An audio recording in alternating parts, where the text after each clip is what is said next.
Mas Arif kok udah tahu kan? Iya Pak, ini biar semangat. Cita-cita. Ya, cita-cita Pak. Sebelum kita mulai acara bergerak hari ini, sama-sama kita berdoa. Semoga yang kita bahas nanti bisa menjadikan kita lebih baik untuk menyelesaikan tugas akhir kita, dan mudah-mudahan semuanya berjalan dengan lancar tanpa ada kendala yang berarti. Ala hadiniyah wa ala al-Fatihah.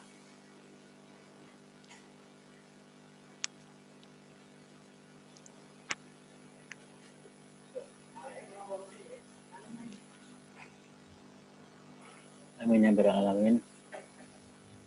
Oke, seperti agenda sebelumnya minggu lalu kita sudah bahas roadmap sudah 2 kali, dan kita harusnya sekarang sudah revisi latar belakang, tapi ternyata belum, terundur, artinya karena kemarin baru roadmap sehingga sekarang baru latar belakang. Kalau memang harus terpaksa UTS itu enggak, karena jadwalnya kan minggu depan, ya kita tunda UTS-nya. Karena latar belakang itu harus, UTS itu harus sampai pada bab 1 full. Kalau sekarang latar belakang dan rumusan masalah, belum tujuan, batasan, sehingga kita mungkin UTS-nya mundur. Oke dah, saya minta hari ini sebagai tampilan untuk revisi latar belakang sebelumnya, mungkin kalau bisa ya ada rumusan masalah, tapi sementara latar belakang dulu udah penyempurnaannya. Sebab kalau latar belakang itu belum sempurna, kita nggak bisa menyusun tahap selanjutnya, rumusan masalah sampai ke metodologi. Itu tahap selanjutnya saya kira cukup mudah. Cuman latar belakangnya yang perlu proses yang tidak serta-merta selesai jadi untuk menyusun sempro atau proposal yang sempurna. Oke, kesempatan saya berikan pada siapa yang mau bersedia untuk di-review bersama-sama. Silakan.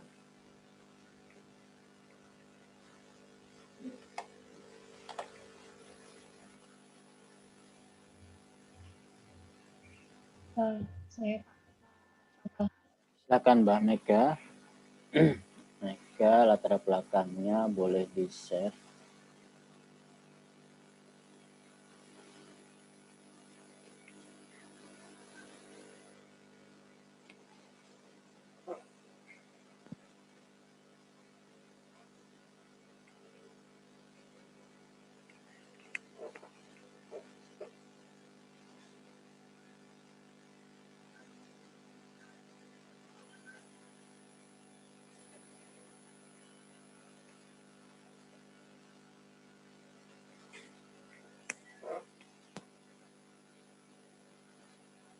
Mas, ini Iya, kedengeran kan? masuk. Nah, suaranya. Masuk, ya Mbak Mega. Ya, di sini saya mengambil judulnya itu implementasi ridge regression menggunakan estimator parameter KPI. Nah, di bab 1 untuk paragraf pertama itu saya menuliskan tentang pasar keuangan yang erat kaitannya dengan pertumbuhan ekonomi. Nah, di mana di situ juga dijelaskan pasar keuangan itu kan terdiri dari pasar uang dan pasar modal. Nah, setelah itu alat instrumen keuangan yang digunakan itu berupa saham. Nah, ini tuh nanti yang di akhir ini kan berupa saham. Nah, ini sebagai pengantar untuk yang di paragraf keduanya.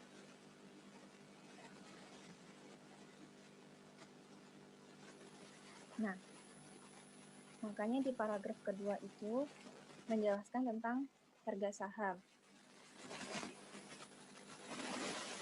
Nah, harga saham itu kan berperan penting dalam pertumbuhan ekonomi. Nah, wujud dari saham itu bentuknya adalah sebuah investasi. Nah, karena investasi itu kan nggak selalu mengalami keuntungan karena sifatnya yang fluktuatif. Saham itu kan sifatnya fluktuatif. Nah, jadi di situ makanya bersifat fluktuatif itu gimana caranya supaya kita berinvestasi itu bisa mengalami untung, jadinya diperlukan peramalan harga saham. Nah, di sini saya tulis peramalan harga saham. Nah, kemudian umumnya peramalan harga saham itu kan menggunakan ARIMA. Nah, namun di sini ARIMA itu ternyata memiliki kelemahan, yaitu tidak mampu mengatasi heteroskistivitas. Sehingga untuk mengatasi masalah heteros ini dibutuhkan metode yang lain untuk mengatasi mungkin untuk mengatasi masalah statistik inferensial yang lain seperti tidak hanya heteros seperti multiko ataupun autokorelasi. Nah, sehingga di sini kemudian salah satu model yang mampu mengatasinya itu yaitu ridge regression. Yang dikemukakan oleh Rory Dalkernat tahun 1962. Nah, ini bersumber dari sumbernya. Kemudian ridge regression ini itu berkembang lagi menjadi generalized ridge regression yang menggunakan pemilihan parameter K. Di sini sebut saja di sini K, yaitu yang dikembangkan oleh dia.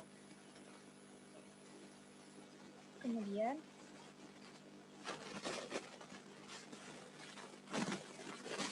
nah, untuk selanjutnya kan ini tadi sudah membahas tentang modelnya, salah satu model untuk mengatasi multiko tadi ridge regression.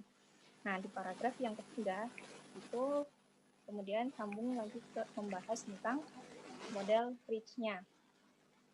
Model ridge ini itu merupakan modifikasi dari model OLS, yaitu dengan tambahan tetapan bias type.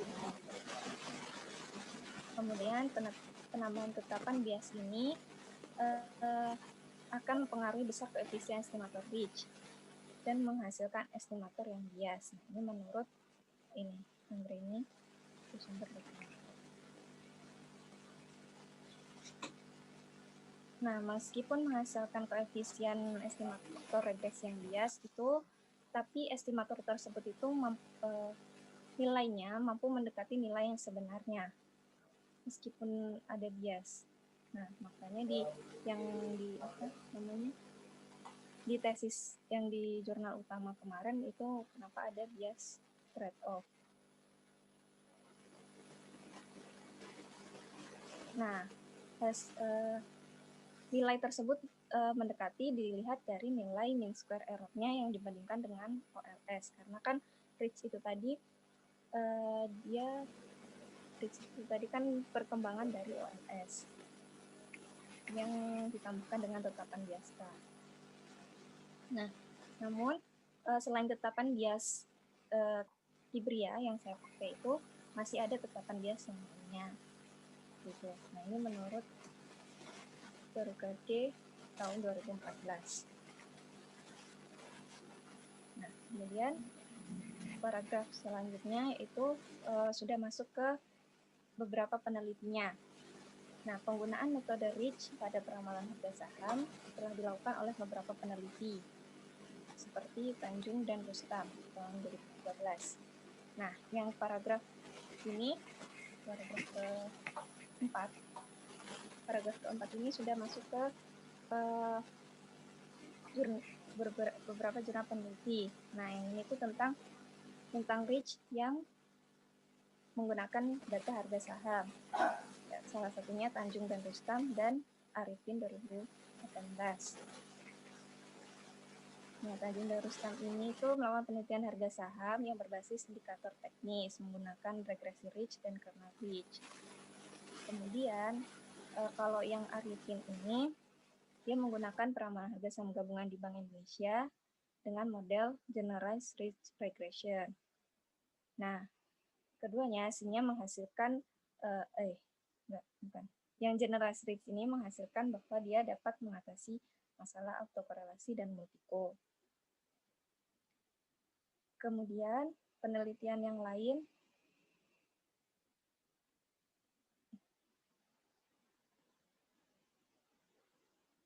penelitian yang lain itu tentang ridge regression dengan pemilihan parameter ridge-K. Nah, itu ada beberapa peneliti, yaitu dari Muniz.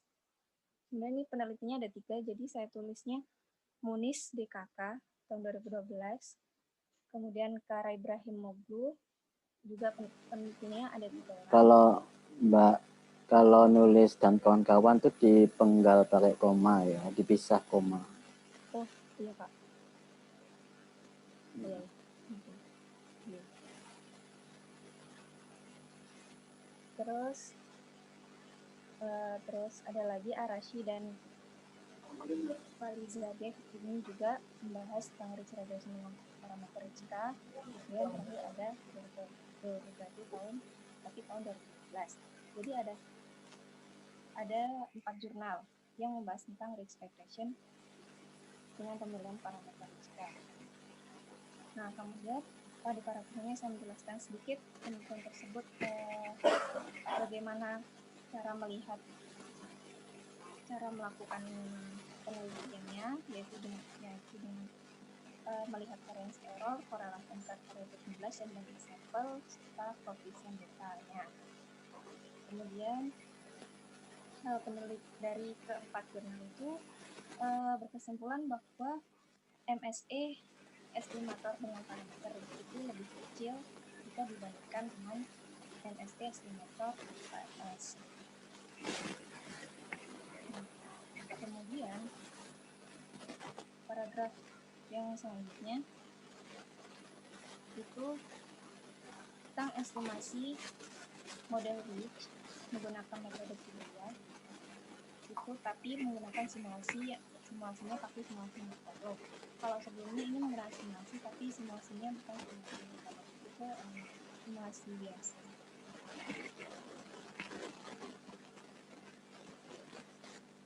Nah, yang melakukan peneliti ini ada tiga jurnal di sini, Manson 2010 dan kawan-kawan 2010, terus Hefnawi dan Farah 2013, juga Aslam 2014. Nah, di sini ada 3 jurnal yang membahas itu. Nah, di ketiga jurnal ini tuh menghasilkan bahwa peningkatan korelasi antar variabel bebas berdampak negatif terhadap nilai MSE.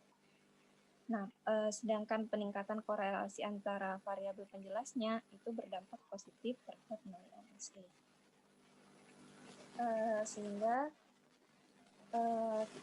dapat dikatakan model regresi ridge dengan parameter Kibria mampu mengatasi multiple dengan baik.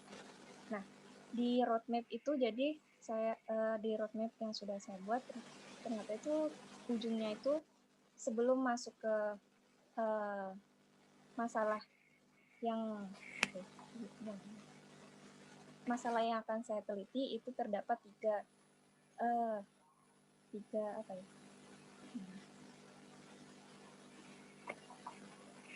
tiga pokok. Nah, itu saya jadikan 3 paragraf ini. Yang pertama dengan model ridge dengan menggunakan data harga saham, kemudian ridge regression dengan parameter ridge-K, kemudian yang ketiga itu model ridge dengan metode Kibria namun dengan simulasi Monte-Carlo. Nah, sehingga berdasarkan dari penelitian tersebut, beberapa penelitian di atas, peneliti akan menerapkan model ridge regression. Berdasarkan beberapa penelitian terdahulu tersebut di atas. Tersebut ditambahi di atas. Enggak Pak, di sini enggak ada di atas. Saya nyebutin. Lah iya, ditambahi di atas. Oh, yang benar ditambahi di atas. Karena tersebut di atas, tersebutnya di mana? Oh iya. Ya.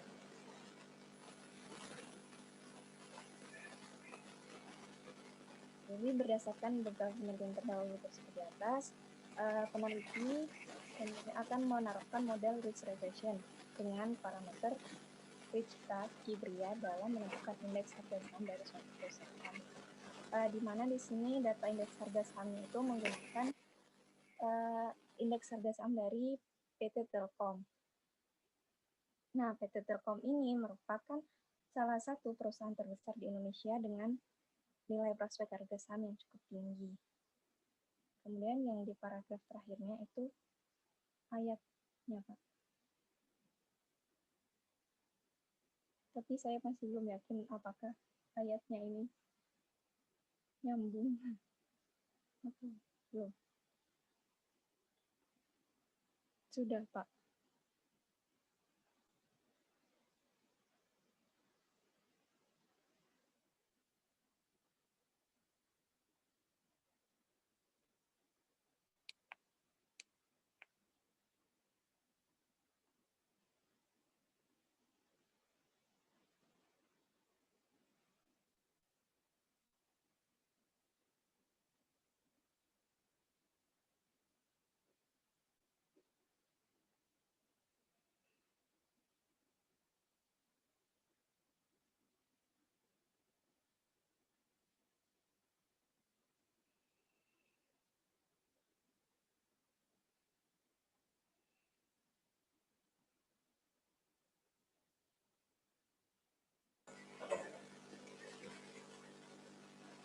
Sudah, Mbak Mega? Sudah, Pak. Silakan, ada yang dikomentari. Jadi paragraf terakhir, tampilkan lagi, tadi terlewat setelah berdasarkan, cukup. Peneliti akan menerapkan model Ridge Regression dengan parameter Rijka Kibria dalam menentukan indeks harga saham. Loh, ini katanya menerapkan dalam menentukan indeks harga saham. Akan menerapkan model Ridge Regression dengan parameter Rijka Kibria untuk menentukan, bukan dalam ya, karena dalam itu harus berada dalam kondisi kata benda. Kalau mau kata kerja untuk menentukan, ya, untuk menentukan indeks harga saham dari suatu perusahaan. Data indeks harga saham digunakan oleh peneliti yakni indeks harga saham dari PT Telkom. PT Telkom merupakan salah satu perusahaan terbesar di Indonesia dengan yang cukup tinggi. Implementasi pada penelitian ini untuk mencari model terbaik. Implementasi dari penelitian ini adalah, ya bukan untuk, karena kita mau menunjukkan implementasinya itu bukan untuk, kalau regresinya digunakan untuk, tapi implementasi kan sudah ada penggunaan toh. Jadi kata implementasi itu sudah terinclude kata untuk. Jadi implementasi itu tuh terimplementasi untuk. Jadi langsung aja adalah mencari model terbaik yang nantinya bisa digunakan untuk meramalkan sebuah investasi, yaitu berupa saham.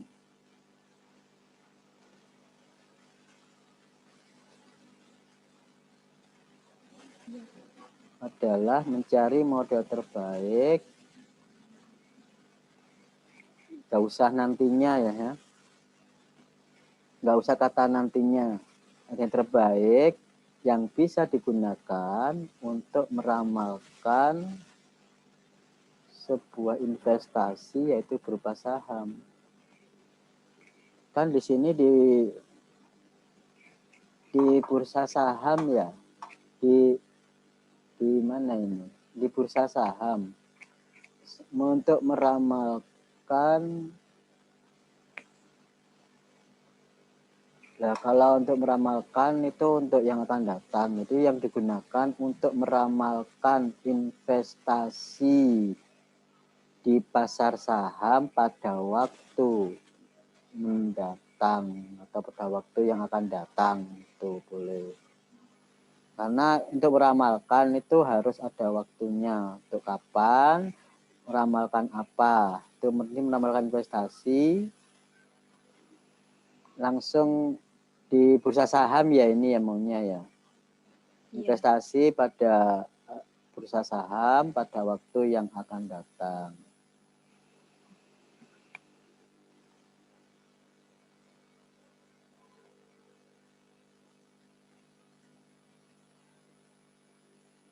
Menginvestasikan, kok menginvestasikan?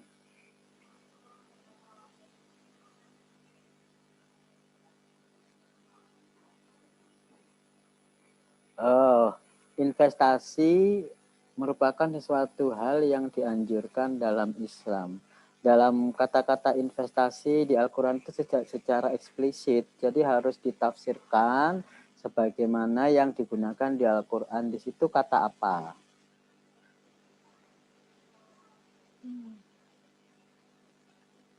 Karena sampean terkesan di situ menginvestasikan sesuatu yang dianjurkan dalam Islam sebagaimana firman Al-Quran. Apakah di firman Al-Quran itu ada kata-kata investasi? Nggak ada, Pak. Nggak ada. Maka apa kata apa yang bisa sampean pakai?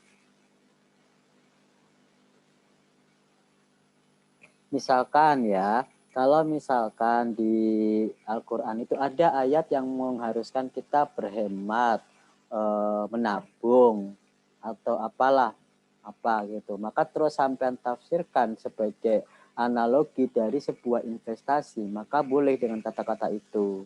Artinya investasi dalam kehidupan sehari bisa diartikan sebagai tabungan misalkan. Dalam syariat Islam terdapat dalam surat apa. Jadi kata tabungan itu yang ada, bukan kata investasinya yang kita pakai. Jadi nyambungnya di situ. Paham ya? Iya, Pak. Terus selanjutnya dalam tafsir Misbah. Mana referensinya kok nggak ada? Tafsir Al-Misbah oleh Muhammad Quraisy Shihab tahun berapa? Nanti harus ada rujukannya. Nanti daftar pustaka harus ada dalam kurung tahun berapa. Ya? Iya, Pak. Kalau Al-Quran memang rujukannya cuma satu, nggak perlulah ditulis satu-satunya kan rujukan Al-Quran itu. Tidak ada Al-Quran yang lain. Tapi kalau tafsir itu ada banyak. Oleh karena itu rujukan referensinya harus jelas. Bisa saja tafsirnya Al-Misbah tapi dikutip oleh orang lain. Misalkan sama ngambil dari orang lain. Maka referensinya harus jelas dengan tambahan tahun yang akan merujuk ke daftar pustaka. Dalam tafsir itu yang menjelaskan siapa? Quraisy Shihab. Quraisy Shihab apa tafsirnya yang menjelaskan?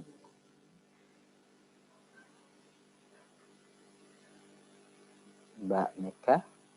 Ini, Pak, itu maksudnya ayat oleh si Muhammad Quraisy Shihab ini tuh dia menafsirkan ayat ini bahwa Kata yang menjelaskan siapa? Kata kerjanya menjelaskan, subjeknya siapa? Oh, ini si Muhammad Quraisy Shihab ini.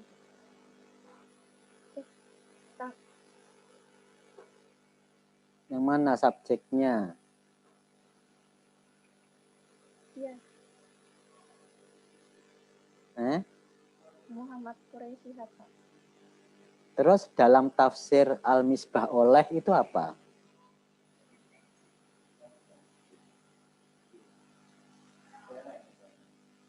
Kedudukannya apa? Dalam tafsir Al-Misbah oleh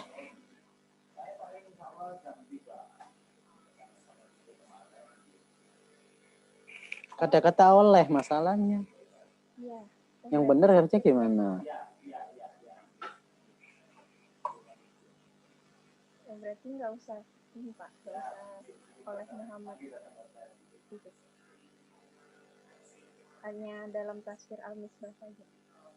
Jadi referensinya tafsir Al-Misbah. Ya. Iya. Referensinya tafsir Al-Misbah. Nanti di dalam kurung rujukannya di mana, koma, Muhammad Quraisy Shihab menjelaskan. Itu nggak apa-apa. Jadi dalam tafsir Al-Misbah itu adalah kata keterangannya, Hmm. bukan sebagai subjek. Subjeknya adalah Muhammad Quraisy Shihab menjelaskan bahwa seseorang tidak akan mati kecuali dengan izin Allah. Karena hal itu benar-benar telah dicatat oleh Allah dalam buku yang namanya Semua dan Manusia.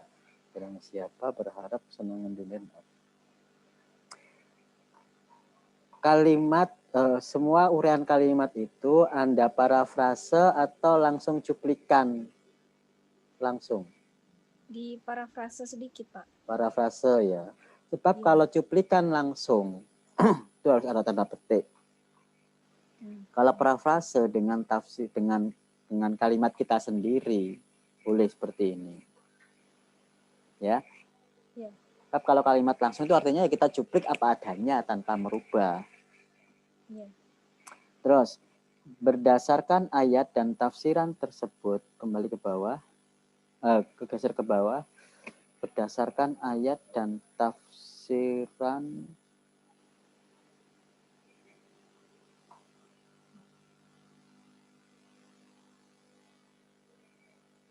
maksudnya tafsiran ini Yang ini Pak, yang paragraf sebelumnya itu.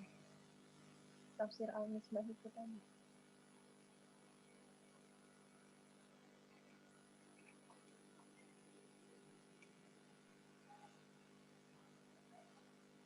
kok tafsiran berarti berdasarkan ayatnya itu kan ke ayat Al-Quran tadi ya. Iya. Dan tafsirannya yang mana tafsirannya? Yang Pak,